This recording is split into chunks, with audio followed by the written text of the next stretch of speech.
നമസ്കാരം എല്ലാ പ്രേക്ഷകർക്കും ഇപ്പോൾ കിട്ടിയതിലേക്ക് സ്വാഗതം. ഞാൻ പ്രവിത ലക്ഷ്മി. വിശദമായ വാർത്തകൾ നോക്കാം.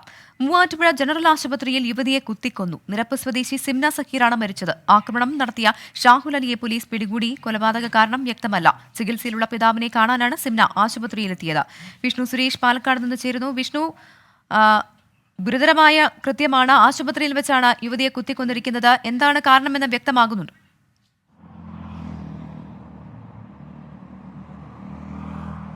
പ്രവിധ, നാടിനെ നടുക്കിയ സംഭവമാണ് മൂവാറ്റുപുഴയിൽ ഉണ്ടായത്. മൂവാറ്റുപുഴയിൽ നിന്ന് 3 മണിയോടുകൂടി ജനറൽ ആശുപത്രിയിൽ വെച്ചാണ് നിരപ്പ് സ്വദേശിയായ സിംന ഷക്കീറ കൊല്ലപ്പെട്ടത്. ഷിംന തന്റെ പിതാവിനെ കാണുവാൻ വേണ്ടി, ആശുപത്രിയിൽ അഡ്മിറ്റായ പിതാവിനെ കാണുവാൻ വേണ്ടി ആണ് എത്തിയത്. ഇതിനിടയിലാണ് ഇവിടെ വെച്ച ഈ പ്രതിയായ ഷാഹുൽ അലി കയ്യിൽ കരുതിയിരുന്ന കത്തി ഉപയോഗിച്ച ഈ ആശുപത്രിയിലെ കുട്ടികളുടെയും സ്ത്രീകളുടെയും വാർഡിനുള്ളിൽ വെച്ച് ഈ ഷിംനയെ കൊലപ്പെടുത്തിയത്. ഇരുവരും തമ്മിൽ നേരത്തെ പരിചയമുണ്ടായിരുന്നു എന്നുള്ളതാണ് പോലീസിൽ നിന്ന് ലഭിക്കുന്ന വിവരം. പക്ഷേ ഈ കൊലപാതകത്തിലേക്ക് നയിച്ച കാരണം എന്താണ് എന്ന് പോലീസ് വിശദമായി ചോദ്യം ചെയ്തു വരികയാണ്. ഈ സംഭവത്തിന് ശേഷം പ്രതി ഇവിടെ നിന്ന് ബൈക്കിൽ കടന്നു കളഞ്ഞു. പിന്നീട് പോലീസ് പിന്തുടർന്ന് പിടികൂടുകയായിരുന്നു. ഈ ആക്രമണത്തിന്റെ, അതായത് കൊലപാതകത്തിനിടയിൽ ഈ കത്തി കൊണ്ട് ഇയാളുടെ കൈക്കും പരിക്കേറ്റിട്ടുണ്ട്. ഇയാളെ ആശുപത്രിയിൽ കാണിച്ച ശേഷം നിലവിൽ മൂവാറ്റുപുഴ സ്റ്റേഷനിലേക്ക് മാറ്റിയിട്ടുണ്ട്. എന്താണ് ഈ കൊലപാതകത്തിലേക്ക് നയിച്ചത് എന്ന് പോലീസ് വിശദമായി അന്വേഷിക്കുകയാണ്. 37 വയസ്സുകാരിയാണ് ഷിംന സക്കീർ. ഇവരെ ഇന്ന് 3 മണിയോടുകൂടി പിതാവിനെ ആശുപത്രിയിലെത്തി കാണുന്നതിന് വേണ്ടി എത്തിയ ഘട്ടത്തിലാണ് ഈ കൊലപാതകം നടന്നത്. ഇയാൾ മുൻകൂട്ടി ഇത്തരത്തിൽ കൊല്ലണമെന്ന ഉദ്ദേശത്തോടു കൂടി നേരത്തെ തന്നെ കരുതിക്കൂട്ടി വന്ന് നിന്നതാണോ എന്നുൾപ്പെടെയുള്ള കാര്യങ്ങൾ പോലീസ് പരിശോധിക്കുന്നുണ്ട്. അതിൽ ഇരുവരും തമ്മിൽ പരിചയമുണ്ട് എന്നുള്ള കാര്യം പോലീസ് ഇതിനോടകം തന്നെ സ്ഥിരീകരിക്കുകയും ചെയ്തിട്ടുണ്ട്. ഇനി ഇയാളെ റിമാൻഡ് ചെയ്യാനുള്ള നടപടിയിലേക്ക് ഉൾപ്പെടെ പോലീസ് കടക്കും. നിലവിൽ സിംനയുടെ മൃതദേഹം മൂവാറ്റുപുഴ താലൂക്ക് ആശുപത്രിയിൽ സൂക്ഷിച്ചിരിക്കുകയാണ്. അതിനുശേഷം പോസ്റ്റ്മോർട്ടം നടപടിക്ക് ശേഷം മൃതദേഹം ബന്ധുക്കൾക്ക് വിട്ടു നൽകുമെന്നാണ് ലഭിക്കുന്ന വിവരം. പ്രവിധ. വിഷ്ണു, സിംനയുടെ ബന്ധുക്കളിൽ നിന്ന് കൂടുതൽ വിശദാംശങ്ങൾ പോലീസ് തേടിയിട്ടുണ്ടോ? ഒപ്പം തന്നെ ഇയാൾ കരുതിക്കൂട്ടി നടത്തിയ കൃത്യമെന്ന് തന്നെ ഉറപ്പിക്കുന്നുണ്ടോ പോലീസ്?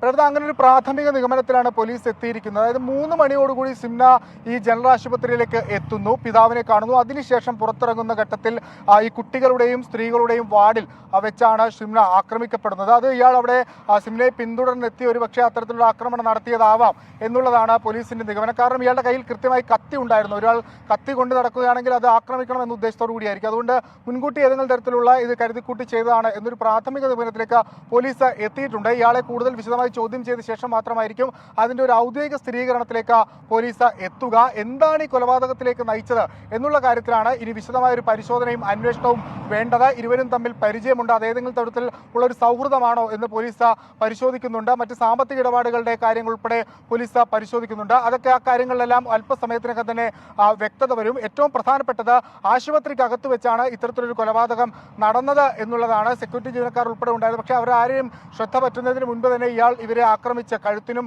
മുതുകിലുമായാണ് കുത്തേറ്റത്. അവിടെ നിന്ന് കുത്തി പരിക്കേൽപ്പിച്ച ശേഷം കടന്നു കളഞ്ഞു. പിന്നീട് മൂവാറ്റുപുഴ പോലീസ് അതിസാഹസികമായാണ് ഈ പ്രതിയെ പിടികൂടിയത്. പോലീസ് നിലവിൽ ശ്രദ്ധ കേന്ദ്രീകരിക്കുന്നത് എന്ത് കാരണത്താലാണ് ഈ സിംന ഷക്കീറിനെ ഷാഹുൽ അലി കൊലപ്പെടുത്തിയതെന്നാണ്. ഏറെക്കുറെ പ്രാഥമികമായ ചില വിവരങ്ങളും തെളിവുകളും പോലീസിന് ലഭിച്ചിട്ടുണ്ട്. അതെല്ലാം സ്ഥിരീകരിക്കുന്നതിന് വേണ്ടിയുള്ള അന്വേഷണമാണ് നിലവിൽ പുരോഗമിക്കുന്നത്. പ്രവിധ. വിഷ്ണു, ഇന്നിപ്പോൾ ആശുപത്രിയിൽ ഞായറാഴ്ച ആയതിനാൽ അല്പം തിരക്ക് കുറവായിരിക്കാമെങ്കിലും ആളുകൾക്ക് മുന്നിൽ വെച്ചാണോ ഈ കൃത്യം ഇയാൾ നടത്തിയത്?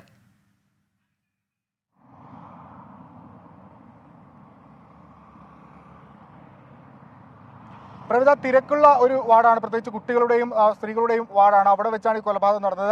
പ്രത്യേകിച്ച് ഞായറാഴ്ച ആയതുകൊണ്ട് അത്ര ഒരു തിരക്കിനൊരു അല്പം ശമനമുണ്ടായെന്ന് മാത്രമാണ്. ആളുകൾ ഉണ്ടായിരുന്നു, പക്ഷേ ഇവർ തമ്മിൽ സംസാരിക്കുകയായിരുന്നു. ഇതിനിടയിൽ ഈ കയ്യിൽ കരുതിയിരുന്ന കത്തി ഉപയോഗിച്ച് കുത്തുകയായിരുന്നു. സാധാരണ സ്വാഭാവികമായി സംസാരിക്കുന്ന രീതിയിലിടയിൽ കത്തി ഉപയോഗിച്ച് കുത്തിയതുകൊണ്ട് തന്നെ ആളുകളുടെ ശ്രദ്ധയിൽ ആദ്യഘട്ടത്തിൽ പെട്ടില്ല. പിന്നീട് ചോര ഉൾപ്പെടെ തെറിക്കുന്ന ഘട്ടത്തിലാണ് ഇതൊരു അക്രമശ്രമമാണ് എന്നുള്ള കാര്യത്തിലേക്ക് നാട്ടുകാരെത്തുകയും പിന്നീട് അവർ ഓടിക്കൂടുകയും ചെയ്ത് ആ ഘട്ടത്തിൽ തന്നെ ഈ പ്രതി ഷാഹുൽ ഇവിടെ നിന്ന് കടന്നു കളഞ്ഞിട്ടുണ്ട്. ഇയാൾക്ക് മറ്റേതെങ്കിലും തരത്തിലുള്ള ക്രിമിനൽ പശ്ചാത്തലമുണ്ടോ, മറ്റേതെങ്കിലും കേസുകളിൽ ഉൾപ്പെട്ടിട്ടുണ്ടോ, അക്കാര്യങ്ങളെല്ലാം പോലീസ് വിശദമായി പരിശോധിച്ചു വരികയാണ്. ഇയാളെ ആ സമയത്ത് തന്നെ പിടികൂടാൻ പറ്റി എന്നുള്ളതാണ് ഏറ്റവും പ്രധാനപ്പെട്ട കാര്യം. ഇയാൾ തൊട്ടടുത്തുള്ള ഒരു പ്രദേശത്തേക്ക് ബൈക്കിൽ രക്ഷപ്പെടുകയായിരുന്നു. പിന്നീട് പോലീസ് ഈ പ്രദേശങ്ങളെല്ലാം കേന്ദ്രീകരിച്ച പരിശോധനയിലാണ് ഈ പ്രതിയെ പിടികൂടിയത്.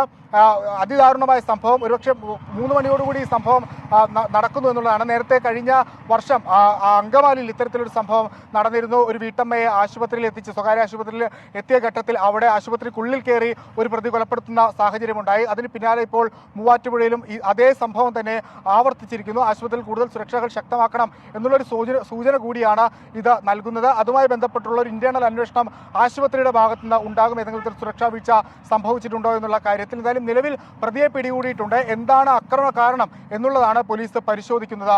പ്രവിത. വിഷ്ണു സുരേഷാണ് വിവരങ്ങൾ നൽകിയത്.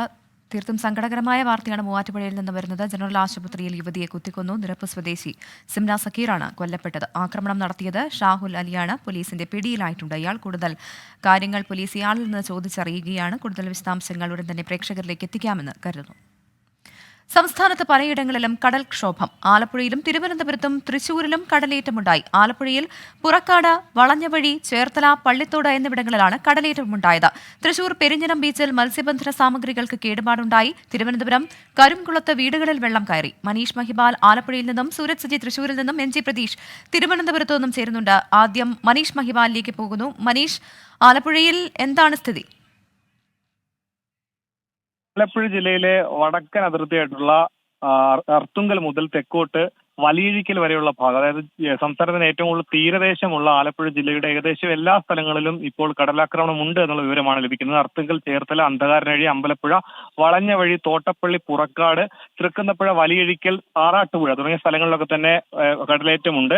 രാവിലെ പുറക്കാട് മേഖലയിൽ കടൽ ഉൾവലിഞ്ഞിരുന്നു. ഉച്ചയ്ക്ക് ശേഷം കടൽ, അതായത് വേലിയേറ്റമുണ്ടായി. ഇതിനെ തുടർന്നുണ്ടാകുന്ന സ്വാഭാവികമായ പ്രതിഭാസമാണ്, അല്ലെങ്കിൽ ഈ കടലാക്രമണം സ്വാഭാവികമാണെന്നാണ് വിദഗ്ധർ പറയുന്നത്. പക്ഷേ ആറാട്ടുപുഴയിലാണ് ജില്ലയിൽ ഏറ്റവും കൂടുതൽ ശക്തമായ കടലാക്രമണം ഉള്ളത്. ഉച്ചയ്ക്ക് ശേഷം ഒരു 1:30 ആരംഭിച്ച കടലാക്രമണം ഇപ്പോഴും തുടരുകയാണ്. അവിടെ തൃക്കുന്നപ്പുഴയിൽ നിന്നും വലിയഴിക്കിലേക്കുള്ള തീരദേശ റോഡിലേക്ക് കടൽ കയറി കിഴക്കോട്ട് വെള്ളം ഒഴുകി അവിടുന്ന് മണ്ണ് വന്നടിഞ്ഞ് റോഡിൽ ഗതാഗതം നിലച്ചിട്ടുണ്ട്. ശക്തമായ തിരമാലകളാണ് ഈ കരയിലേക്ക് അടിച്ചു കയറുന്നത്. കടൽ ദുർബലമായ പ്രദേശങ്ങളിൽ ജനജീവിതത്തെ ഇത് സാരമായി ബാധിച്ചിട്ടുണ്ട്. തീരദേശ റോഡ് കവിഞ്ഞ് കിഴക്കോട്ട് വെള്ളം ഒഴുകി, ഇനി കൂടുതൽ ഒഴുകിയെത്തിയാൽ 100ഓളം വീടുകളിൽ ചുറ്റുമൊക്കെ തന്നെ വെള്ളം കയറുന്ന സ്ഥിതിയിലേക്ക് എത്തും.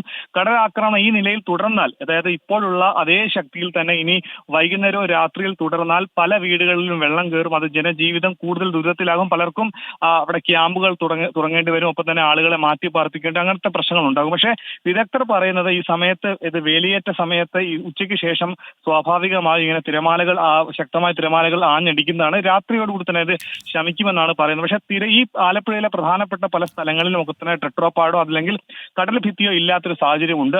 അതുകൊണ്ട് തന്നെ ഈ മേഖലയിൽ ഈ കടൽ ഭിത്തി ഇല്ലാത്തത് കൊണ്ട് തന്നെ തൊട്ടടുത്ത് തീരദേശത്ത് താമസിക്കുന്ന ആളുകളുടെ വീടുകളിലേക്ക് പെട്ടെന്ന് ചെറിയ കടൽക്ഷോഭമാണെങ്കിലും വെള്ളം കയറുന്ന സാഹചര്യമുണ്ട്. എന്താണെങ്കിലും പെരുമ്പള്ളി മുതൽ മംഗലം വരെയുള്ള പ്രദേശങ്ങളിൽ ഇപ്പോൾ കടലാക്രമണം രൂക്ഷമാണെന്നുള്ള വിവരം കൂടി ലഭിക്കുന്നുണ്ട്. ശരി, മനീഷ് മഹിപാലാണ് വിവരങ്ങൾ നൽകിയത്. ഇനി തൃശ്ശൂരിൽ നിന്ന് സൂരജ് സജി ചേരുന്നുണ്ട്. സൂരജ്, തൃശ്ശൂരിൽ കടലാക്രമണത്തിൽ വീടുകളിൽ വെള്ളം കയറുന്ന സാഹചര്യമുണ്ടോ? വെള്ളം ഇറങ്ങിയിട്ടുണ്ടോ? എന്താണ് അവസ്ഥ? പ്രവിത, ഈ പെരിഞ്ഞനം മേഖലയിലാണ് നിലവിൽ ഈ കടലാക്രമണം രൂക്ഷമായിരിക്കുന്നത്. കടൽഭിത്തിയുള്ള മേഖലയാണ്. പക്ഷേ ഈ കടൽഭിത്തി കടന്ന് ഈ വെള്ളം മുകളിലേക്ക് ഉയർന്നു വരുന്നു എന്നുള്ളതാണ് വലിയ ആശങ്ക വരുത്തുന്നത്. കടൽഭിത്തിക്ക് പുറത്തേക്ക് വെള്ളം കയറി തുടങ്ങിയിട്ടുണ്ട്. അതുകൊണ്ട് തന്നെ വലിയ ആശങ്ക പ്രദേശത്ത് നിലനിൽക്കുന്നു എന്നുള്ളതാണ് പ്രദേശവാസികൾ ഉൾപ്പെടെ ചൂണ്ടിക്കാണിക്കുന്നത്. ഈ നിലയ്ക്ക് ഈ കടലാക്രമണം തുടർന്നാൽ ഒരുപക്ഷെ മണിക്കൂറുകൾ പിന്നിടുന്ന സമയത്ത് വീടുകളിലേക്ക് ഉൾപ്പെടെ വെള്ളം കയറിയേക്കും എന്നൊരാശങ്ക പ്രദേശത്ത് നിലനിൽക്കുന്നുണ്ട്. പെരിഞ്ഞനം, സമിതി ബീച്ച്, അതുപോലെ തന്നെ കയ്പമംഗലം, വഞ്ചിപ്പുര ഭാഗത്താണ് ഏറ്റവും രൂക്ഷ രീതിയിൽ ഇപ്പോൾ ഈ തിരമാലകൾ ഉള്ളത്. വലിയ തിരമാലകൾ ശക്തമായി കരയിലേക്ക് അടിച്ചു കയറുകയായിരുന്നു എന്നുള്ളതാണ് പറയുന്നത്. അതോടൊപ്പം തന്നെ ഈ വെള്ളവും മണ്ണും എല്ലാം കയറി ഈ പല മത്സ്യബന്ധന വലകളടക്കം നശിക്കുന്ന ഒരു സാഹചര്യമുണ്ട്. വള്ളവും മത്സ്യബന്ധന ഉപകരണങ്ങളടക്കം നശിച്ചിട്ടുണ്ട് എന്നുള്ളതാണ് ഈ മേഖലയിൽ നിന്ന് നമുക്ക് ലഭിക്കുന്നു വരും. രാവിലെ ഈ കമ്പനിക്കടവ് ഭാഗത്ത് കടലിൽ ഈ ചുഴി ഉണ്ടായതായി ഈ മത്സ്യത്തൊഴിലാളികൾ അറിയിക്കുന്നുണ്ട്. തുടർന്ന് ഈ ചുഴി രാവിലെ രൂപപ്പെട്ടു. അതിനുശേഷമാണ് ഈ ഉയർന്ന രീതിയിൽ ഈ തിരമാലകൾ ഈ കരയിലേക്ക് ആഞ്ഞടിച്ചത് എന്നുള്ളതാണ് ചൂണ്ടിക്കാണിക്കുന്നത്. എന്തായാലും വലിയ ആശങ്ക പ്രദേശത്ത് നിലനിൽക്കുന്നുണ്ട്. വരും മണിക്കൂറുകളിൽ ഈ തിരമാല കുറഞ്ഞില്ലെങ്കിൽ അത് വലിയ ഒരു ആശങ്കപ്പെടുത്തുന്ന സാഹചര്യത്തിലേക്ക് കാര്യങ്ങൾ പോകും എന്നുള്ളതാണ് പ്രദേശവാസികൾ ഉൾപ്പെടെ ചൂണ്ടിക്കാണിക്കുന്നത്. പ്രവിത. സൂരജ്, ഇതോടൊപ്പം എത്ര വലിയ നാശനഷ്ടം റിപ്പോർട്ട് ചെയ്യപ്പെട്ടിട്ടുണ്ട് ഈ മേഖലയിൽ? പ്രവിധ, ഈ വള്ളവും അതുപോലെ തന്നെ ഈ മത്സ്യബന്ധന ഉപകരണങ്ങളും എല്ലാം ഈ നീക്കി വെക്കാഞ്ഞതിനാൽ തന്നെ വലിയ അതായത് നഷ്ടപ്പെടുന്ന ഒരു സാഹചര്യത്തിലേക്ക് കാര്യങ്ങൾ പോയി എന്നുള്ളതാണ് ചൂണ്ടിക്കാണിക്കുന്നത്. കാരണം ഇങ്ങനെ ഒരു തിരമാല ഉണ്ടാകും എന്നിവർ പ്രതീക്ഷിച്ചിരുന്നില്ല. സാധാരണ നിലയിൽ അടുത്ത ദിവസങ്ങളിലൊന്നും തന്നെ ഇത്തരം സംഭവങ്ങൾ ഉണ്ടാവാഞ്ഞത് കൊണ്ട് തന്നെ ഒരു മുൻകരുതൽ നടപടികളിലേക്ക് പോയില്ല. പെട്ടെന്നുണ്ടായ ഈ തിരമാലയിൽ ഈ വള്ളത്തിനടക്കം വലക്കടക്കം കേടുപാടുകൾ സംഭവിച്ചിട്ടുണ്ട്. പക്ഷേ ഈ സമയത്ത്, അതായത് തിരമാല ഉയർന്നു വരുന്നത് ശ്രദ്ധയിൽപ്പെട്ട ഉടനെ തന്നെ കൂടുതൽ വള്ളങ്ങൾ അവിടെ നിന്ന് മാറ്റി, അതോടൊപ്പം തന്നെ വലയും എല്ലാം തന്നെ ഈ പെരിഞ്ഞനം ബീച്ച് ഭാഗത്ത് നിന്നെല്ലാം മാറ്റി. അതുകൊണ്ട് തന്നെയാണ് ഈ അപകടത്തിന്റെ ഒരു നാശനഷ്ടത്തിന്റെ ഒരു വ്യാപ്തി കുറയ്ക്കുന്നതിലേക്ക് കാര്യങ്ങൾ പോയത് എന്നുള്ളതാണ് പറയുന്നത്. ഏറ്റവും പ്രധാനപ്പെട്ട കാര്യം, ഈ കടൽ ഭിത്തിയുള്ള മേഖലയിലാണ് ഇപ്പോൾ ഈ കടലാക്രമണം രൂക്ഷമായിരിക്കുന്നത്. ഈ കടൽ ഭിത്തിയും കടന്ന് തിരമാലകൾ കരയിലേക്ക് കയറി അടിക്കുന്നു എന്നുള്ളതാണ് ഇവരെ ആശങ്കപ്പെടുത്തുന്ന കാര്യം. അതുകൊണ്ട് തന്നെ ഈ വെള്ളം പെട്ടെന്ന് ഇറങ്ങിപ്പോകാനും വലിഞ്ഞു പോകാൻ കഴിയാത്തൊരു സാഹചര്യം കൂടി നിലനിൽക്കുന്നുണ്ട്. അതുകൊണ്ട് തന്നെ തുടർച്ചയായി ഇത്തരത്തിൽ ഈ കടലാക്രമണം രൂക്ഷമാകുന്ന നിലയിലേക്ക് കാര്യങ്ങൾ പോയാൽ സ്വാഭാവികമായും ഈ വീടുകളിലേക്കടക്കം വെള്ളം കയറുന്ന ഒരു സാഹചര്യത്തിലേക്ക് കാര്യങ്ങൾ പോകും എന്നുള്ളതാണ് പ്രദേശവാസികൾ ചൂണ്ടിക്കാണിക്കുന്നത്. രാവിലെ ഈ കടലിൽ ചുഴി രൂപപ്പെട്ട സമയത്ത് തന്നെ ചെറിയ രീതിയിൽ ആശങ്കയുണ്ടായിരുന്നു. ഒരു മുൻകരുതലെല്ലാം തന്നെ ഈ പ്രദേശവാസികൾ അറിയിച്ചിരുന്നതാണ്. പക്ഷേ ഇത്തരത്തിലൊരു കടലാക്രമണത്തിലേക്ക് പോകും എന്ന് ഇവർ കരുതിയിരുന്നില്ല എന്നുള്ളതാണ് പറയുന്നത്. നേരത്തെ സൂചിപ്പിച്ചതുപോലെ തന്നെ ഇതൊരു വേലിയേറ്റ സമയമാണ്. അതുകൊണ്ട് തന്നെ വേലിയിറക്ക സമയത്ത് ഈ വെള്ളം ഇറങ്ങിപ്പോകുമെന്നൊരു പ്രതീക്ഷ നിലനിൽക്കുന്നുണ്ട്. പക്ഷേ അങ്ങനെ ഉണ്ടായില്ലെങ്കിൽ വീടുകൾക്കകത്തേക്കടക്കം രാത്രിയോടുകൂടി വെള്ളം കയറിയേക്കും എന്നൊരു ആശങ്ക പ്രദേശത്ത് നിലനിൽക്കുകയാണ്. പ്രവിധ, ശരി, തൃശ്ശൂരിൽ നിന്നുള്ള വിവരങ്ങളാണ് സൂരജ് സജി നൽകിയത്. ഇനി തിരുവനന്തപുരത്തേക്ക് പോകുന്നു. എം ജി പ്രതീഷ് ചേരുന്നുണ്ട്. പ്രതീഷ്, കടുത്ത ചൂടാണ്, വേനലാണ്. ഈ സാഹചര്യത്തിൽ കാലാവസ്ഥാ നിരീക്ഷണ കേന്ദ്രത്തിന്റെ ഭാഗത്തു നിന്ന് ചൂടിനെക്കുറിച്ചുള്ള ജാഗ്രതാ നിർദ്ദേശങ്ങളൊക്കെ വന്നിരുന്നു. പക്ഷേ കടലേറ്റത്തിന് സാധ്യതയുണ്ട് എന്നുള്ള തരത്തിലുള്ള ജാഗ്രതാ നിർദ്ദേശം മത്സ്യത്തൊഴിലാളികൾക്ക് നൽകിയിരുന്നോ? എന്താണ് ഇവിടുത്തെ സാഹചര്യം? എത്രത്തോളം വലിയ നാശനഷ്ടം റിപ്പോർട്ട് ചെയ്യുന്നുണ്ട് തിരുവനന്തപുരത്ത്? പ്രവിധ, തിരുവനന്തപുരത്തും തീരമേഖലകളിൽ കടലാക്രമണം രൂക്ഷമാണ്. തിരുവനന്തപുരത്തെ പ്രധാനപ്പെട്ട തീരമേഖലകളിലൊന്നായ പൊഴിയൂരിലാണ് കടലാക്രമണം ഉണ്ടായിരിക്കുന്നത്. ഈ മത്സ്യത്തൊഴിലാളികളുടെ വീടുകളിലേക്ക് അടക്കം വെള്ളം കയറുന്ന ഒരു സാഹചര്യം തിരുവനന്തപുരത്ത് നിലനിൽക്കുന്നുണ്ട്. പക്ഷേ കാലാവസ്ഥാ വകുപ്പ് അടക്കം പറയുന്നത് ഇതൊരു സ്വാഭാവിക നടപടി എന്നതാണ്. കാരണം വേലിയേറ്റത്തിന്റെ സമയമാണ്. അതുകൊണ്ട് തന്നെ ഇത്തരത്തിൽ ഉയർന്ന തിരമാലകൾക്കും സാധ്യതയുണ്ട് എന്നതാണ് കാലാവസ്ഥാ വകുപ്പ് അടക്കം പറയുന്നത്. നിലവിൽ ഇന്ന് രാത്രി 11:30 വരെ ഉയർന്ന തിരമാലകൾക്കുള്ള ജാഗ്രതാ നിർദ്ദേശം കാലാവസ്ഥാ വകുപ്പ് പുറപ്പെടുവിച്ചിട്ടുണ്ട്. 1.5 മീറ്റർ വരെ ഉയരത്തിൽ വലിയ തിരമാലകൾക്ക് സാധ്യതയുണ്ട് എന്നതാണ് കാലാവസ്ഥാ വകുപ്പ് പ്രധാനമായും പറയുന്നത്. അതിന്റെ കൂടി അടിസ്ഥാനത്തിൽ വേണ്ട മുൻകരുതൽ സ്വീകരിച്ചു എന്നതാണ് പ്രധാനപ്പെട്ട ചോദ്യങ്ങളിലൊന്ന്. ഈ നിലവിൽ തിരുവനന്തപുരത്തെ തീരമേഖലകളിൽ ഇപ്പോഴും കടൽക്ഷോഭം തുടരുന്നുണ്ട്. കാലാവസ്ഥാ വകുപ്പിന്റെ തന്നെ മുന്നറിയിപ്പ് പ്രകാരം ഇന്ന് അർദ്ധരാത്രി വരെ ഈ കടലാക്രമണം തുടരുമെന്നതാണ്. അതിനുശേഷം ഒരു സ്വാഭാവിക രീതിയിലേക്ക് പോകുമെന്നതാണ് നമുക്ക് മനസ്സിലാക്കാൻ കഴിയുന്ന കാര്യം. എന്തായാലും ഇപ്പോൾ ഈ പൊഴിയൂർ മേഖലയിലാണ് തിരുവനന്തപുരം ജില്ലയിൽ ഏറ്റവും കൂടുതൽ കടൽക്ഷോഭം ഉള്ളത്. അതുകൊണ്ട് തന്നെ ഈ മേഖലയിൽ നിന്ന് മത്സ്യത്തൊഴിലാളികളെ അടക്കം ക്യാമ്പുകളിലേക്ക് മാറ്റാനുള്ള ഒരു നടപടികൾ ഇതിനോടകം തന്നെ തുടങ്ങിക്കഴിഞ്ഞിട്ടുണ്ട്. മത്സ്യബന്ധന ബോട്ടുകളടക്കം ഈ തീരമേഖലകളിലാണ് ഉള്ളത്. ഇതിൽ നാശനഷ്ടങ്ങൾ സംഭവിക്കാതിരിക്കാനുള്ള മുൻകരുതൽ നടപടികളും വരും മണിക്കൂറുകളിൽ സ്വീകരിക്കുന്നുണ്ട്. എന്തായാലും ഈ കടലിലേക്കുള്ള യാത്ര പൂർണ്ണമായും ഒഴിവാക്കണമെന്നൊരു നിർദ്ദേശം ഇതിനോടകം തന്നെ കാലാവസ്ഥാ വകുപ്പും ദുരന്ത നിവാരണ അതോറിറ്റിയും നൽകിയിട്ടുണ്ട്. എത്രയും വേഗം തീരമേഖലയിൽ ഉള്ളവർ അവിടെ നിന്ന് മാറി താമസിക്കണമെന്നും മുന്നറിയിപ്പിൽ പറയുന്നുണ്ട്. പ്രവിധ, അതെ, തീരമേഖലയോട് ചേർന്ന് താമസിക്കുന്നവർ അവിടെ നിന്ന് മാറി താമസിക്കണം എന്നുള്ള മുന്നറിയിപ്പാണ് വരുന്നത്. ഒപ്പം തന്നെ കാലാവസ്ഥാ നിരീക്ഷണ കേന്ദ്രത്തിന്റെ ഭാഗത്തുനിന്ന് ജാഗ്രതാ നിർദ്ദേശവും വരുന്നുണ്ട്. രാത്രി 11:30 വരെ കടലേറ്റത്തിന് സാധ്യതയുണ്ട് എന്നാണ് കാലാവസ്ഥാ നിരീക്ഷണ കേന്ദ്രം നൽകുന്ന പ്രവചനം. ഒപ്പം തന്നെ സംസ്ഥാനത്ത് പലയിടങ്ങളിലും കടൽക്ഷോഭമുണ്ടായി. ആലപ്പുഴയിലും തിരുവനന്തപുരത്തും തൃശൂരും കടലേറ്റമുണ്ടായി. വലിയ നാശനഷ്ടം റിപ്പോർട്ട് ചെയ്തിട്ടുണ്ട് എന്നാണ് ഞങ്ങളുടെ പ്രതിനിധികൾ നൽകുന്ന വിവരം. കൊച്ചിയിൽ പോക്സോ കേസിലെ പ്രതിയെ സംരക്ഷണ കേന്ദ്രത്തിൽ തൂങ്ങി മരിച്ച നിലയിൽ കണ്ടെത്തി. കാക്കനാട് ബോസ്റ്റൽ സ്കൂളിലാണ് തൂങ്ങി മരിച്ച നിലയിൽ കണ്ടെത്തിയത്. എസ് ശ്യാംകുമാർ കൊച്ചിയിൽ നിന്ന് ചേരുന്നുണ്ട്. ശ്യാം, ഇയാളുടെ മരണവുമായി ബന്ധപ്പെട്ട് എന്തെങ്കിലും കാര്യങ്ങൾ പോലീസ് വ്യക്തമാക്കുന്നുണ്ട്? നിലവിൽ മരണവുമായി ബന്ധപ്പെട്ട് കൂടുതൽ വിവരങ്ങൾ പോലീസ് ലഭ്യമാക്കിയിട്ടില്ല. കമ്പമേട് പോലീസ് രജിസ്റ്റർ ചെയ്ത പോക്സോ കേസിലെ പ്രതിയായിരുന്നു ഇന്ന് ആത്മഹത്യ ചെയ്ത നവീൻ. 19 വയസ്സാണ് ഇയാൾക്കുള്ളത്. ഇത്തരം കേസുകളിൽ 21 വയസ്സ് വരെയുള്ള പ്രതികളെ താമസിപ്പിക്കാനായുള്ള സർക്കാർ സംവിധാനമാണ് ബോസ്റ്റൺ ഹോസ്റ്റൽ. അവിടെ വെച്ചാണ് പ്രതി തൂങ്ങി മരിച്ച നിലയിൽ കണ്ടെത്തിയത്. പ്രതിയുടെ മൃതദേഹം നിലവിൽ കളമശ്ശേരി മെഡിക്കൽ കോളേജ് ആശുപത്രിയിലേക്ക് മാറ്റിയിട്ടുണ്ട്. അവിടെ ഉണ്ടായിരുന്ന ആളുകളുടെ ഉൾപ്പെടെ മൊഴി രേഖപ്പെടുത്തുമെന്ന് പോലീസ് അറിയിച്ചിട്ടുണ്ട്. മരണകാരണം എന്താണ് എന്നുള്ളത് വ്യക്തമായിട്ടില്ല. എസ് ശ്യാംകുമാറാണ് വിവരങ്ങൾ നൽകിയത്. നോക്കാം ഇനി ലോക്സഭാ തിരഞ്ഞെടുപ്പ് വിശേഷങ്ങൾ. ICL FinCorp 24 ഇലക്ഷൻ സമർപ്പിക്കുന്നത് ICL FinCorp, the intelligent choice. Powered by Asset, responsibly yours. in association with Durashine Roof and Wall Sheets, ഒരു ടാറ്റ ബ്ലൂസ്കോപ്പ് സ്റ്റീൽ ഉൽപ്പന്നം.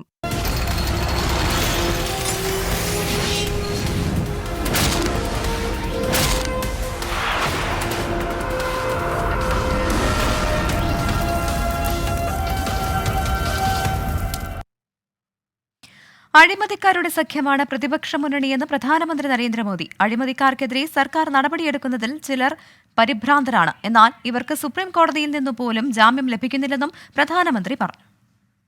जब मोदी पूरी ताकत से भ्रष्टाचार के खिलाफ लड़ाई लड़ रहा है तो इन लोगों ने मिलकर एक इंडी गठबंधन भी बना लिया है.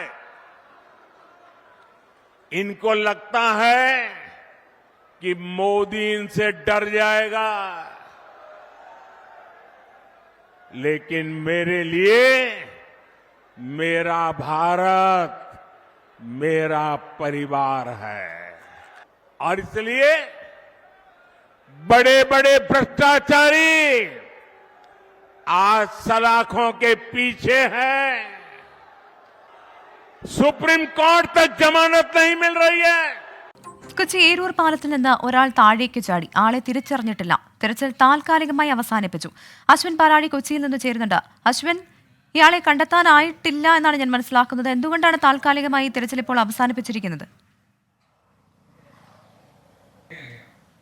പ്രവിത, ഇന്ന് ഉച്ചയ്ക്ക് 1:30 ഏരൂർ ലേബർ പാലത്തിൽ നിന്നും ഏകദേശം 40 വയസ്സ് തോന്നിക്കുന്ന ഒരാൾ താഴേക്ക് ചാടി എന്നുള്ള ഒരു വിവരം ലഭിക്കുന്നത്. നാട്ടുകാർ തന്നെയാണ് ഈ വിവരം ഫയർഫോഴ്സിനെയും പോലീസിനെയും ഒക്കെ അറിയിച്ചത്.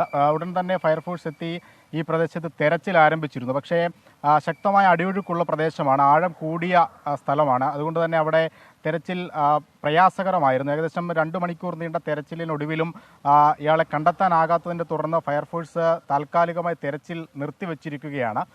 അടിയൊഴുക്കുള്ള സ്ഥലമായതുകൊണ്ട് തന്നെ ആ പ്രദേശത്ത് ആളുണ്ടാവാനുള്ള സാധ്യതയില്ല എന്നുള്ളതാണ് ഫയർഫോഴ്സ് പറയുന്നത്. അതുകൊണ്ട് തന്നെ അല്പസമയത്തിന് ശേഷമോ അല്ലെങ്കിൽ നാളെയോ തെരച്ചിൽ പുനരാരംഭിക്കും എന്നുള്ളതാണ് പറയുന്നത്. എന്തായാലും ഫയർഫോഴ്സ് താൽക്കാലികമായി തെരച്ചിൽ നിർത്തി അവിടെ നിന്ന് പോയിട്ടുണ്ട്. ഇതുവരെ ആളെ കിട്ടിയിട്ടില്ല. ആരാണ് ചാടിയത് എന്നുള്ള കാര്യത്തിൽ ഒരു ധാരണ ഇതുവരെ ഉണ്ടായിട്ടില്ല. പ്രവിത, കൊച്ചി ഏരൂരിൽ നിന്നാണ് വാർത്ത വരുന്നത്. പാലത്തിൽ നിന്ന് ഒരാൾ താഴേക്ക് ചാടി. ആളെ തിരിച്ചറിഞ്ഞിട്ടില്ല. ശക്തമായ അടിയൊഴുക്ക് കൂടി പരിഗണിച്ചുകൊണ്ടാണ് തെരച്ചിൽ താൽക്കാലികമായി അവസാനിപ്പിച്ചിരിക്കുന്നത്. അശ്വിൻ പാലാഴിയാണ് വിവരങ്ങൾ നൽകിയത്. ആലപ്പുഴ കഞ്ഞിപ്പാടത്ത് ആറ്റിൽ നീന്തുന്നതിനിടെ യുവാവ് ഒഴുക്കിൽപ്പെട്ട് മരിച്ചു. അമ്പലപ്പുഴ കരുമാടി സ്വദേശി ജോജി അലക്സ് ആണ് മരിച്ചത്. മനീഷ് മഹിപാൽ ചേരുന്നു. മനീഷ്, എപ്പോഴായിരുന്നു സംഭവം?